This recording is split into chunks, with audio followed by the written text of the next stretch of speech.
एका व्यक्तीला तर स्वतःच्या वडिलांचा मृतदेह खांद्यावर उचलून न्यावा लागला. आता जवळपास 18-20 ॲम्ब्युलन्स नादुरुस्त अवस्थेमध्ये आहेत.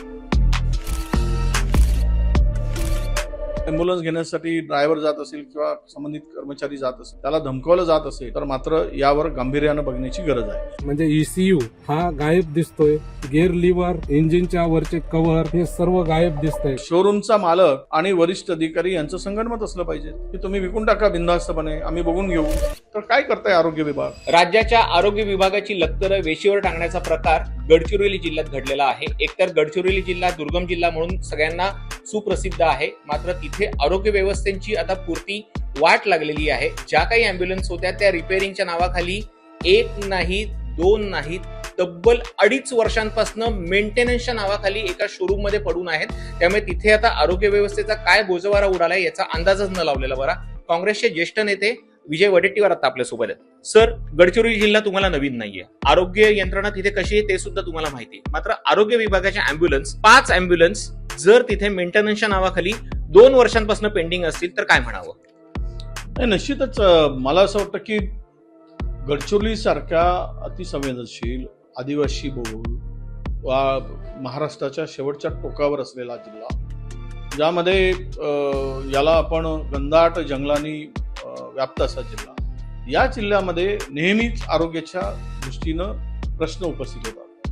आपण पाहिलंय की यापूर्वी सुद्धा बाळंतपणासाठी नेणाऱ्या महिलेला सुद्धा ॲम्ब्युलन्स उपलब्ध नव्हती, गाडी उपलब्ध नाही, आणि खाटेला बांधून किंवा झोळी तयार करून त्या महिलेला हॉस्पिटलपर्यंत न्यावं लागलं आणि त्यांचा मृत्यू झाला.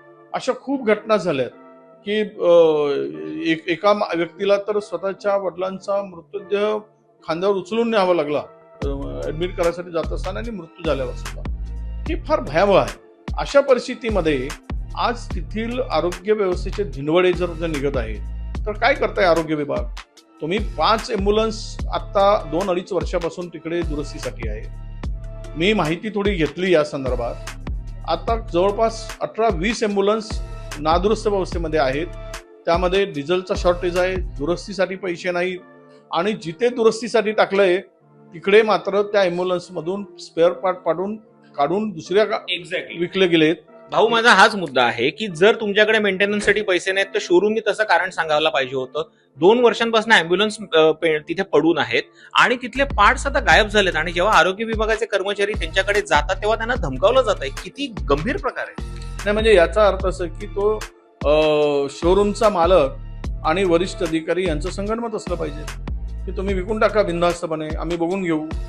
यामध्ये आज म्हणजे इतका निर्ढावलेपणा जर ज्या वेळेस या शोरूम मालकाचा दिसतोय आणि तिथला ॲम्ब्युलन्स घेण्यासाठी ड्रायव्हर जात असेल किंवा संबंधित कर्मचारी जात असेल, त्याला धमकावलं जात असेल तर मात्र यावर गांभीर्यानं बघण्याची गरज आहे.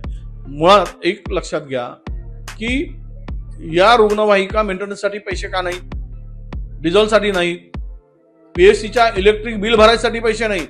अनेक ठिकाणी MSCBनी वारंवार इलेक्ट्रिक कापायसाठी गेले. ही अवस्था असावी गडचिरोली जिल्ह्यात.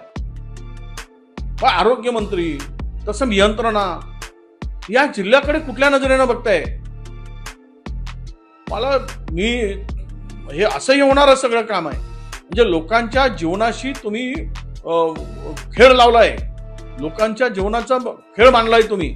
ते लोक मेले काय वाचले काय आम्हाला काही फरक पडत नाही. आमचा पगार आम्हाला मिळतोय, आणि पगार मिळतोय त्याबरोबर त्या जिल्ह्यात गेल्यानंतर लूट करायला मिळते, भ्रष्टाचार करायला मिळतो.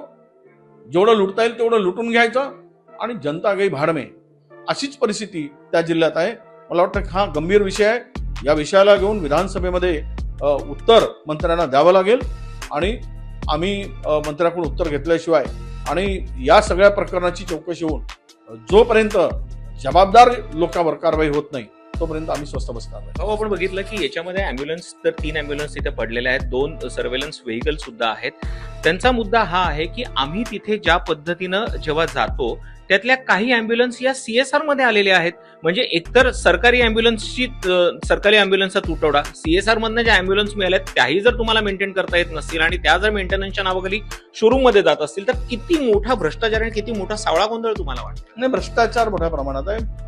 त्या जिल्ह्याचे पालकमंत्री मुख्यमंत्री आहेत. मुख्यमंत्र्यांनी आमची विनंती असणार आहे की आता तुम्ही यामध्ये गांभीर्याने बघा, नाही तर तुमचं नाव खराब होईल. मुख्यमंत्र्यांचं नाव, आरोग्य विभाग, मुख्यमंत्री हे सगळे मग जबाबदार ठरतील. त्यामुळे यांनी या संदर्भात तातडीनं लक्ष घातलं पाहिजे आणि ही यंत्रणा दुरुस्त केली पाहिजेत. जे कोणी यामध्ये दोषी असतील त्याच्यावर कारवाई केली पाहिजे, हे आमचं स्पष्ट मत आहे.